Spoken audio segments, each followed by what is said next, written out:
Sarà una vigilia di Natale all'insegna della costante presenza dell'alta pressione e dunque in compagnia di un tempo stabile, sia pure nebbioso, sulle pianure. Vediamo il dettaglio del 24 dicembre.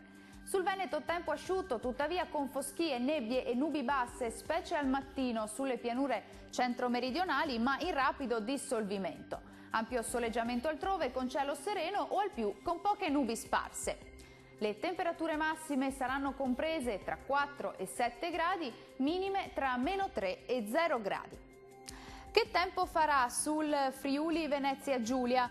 Anche qui presenza di locali foschie o nubi basse sulle pianure meridionali della regione, ma in rapido dissolvimento col passare delle ore. Ampio soleggiamento sui restanti settori, dove il cielo sarà in prevalenza sereno o al massimo poco nuvoloso.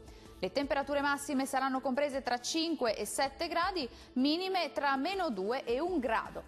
Concludiamo infine con uno sguardo alla situazione del Trentino Alto Adige. Sarà una bellissima giornata di sole sulla nostra regione, ampio soleggiamento dunque su tutti i settori. Il cielo si presenterà in prevalenza sereno o solo localmente poco nuvoloso, specie sull'Alto Adige. Le temperature massime saranno comprese tra 5 e 9 gradi, minime sotto zero. Il mare sarà generalmente calmo, i venti deboli da nord-ovest. Dal meteo di Antenna 3 per ora è tutto, arrivederci al prossimo aggiornamento.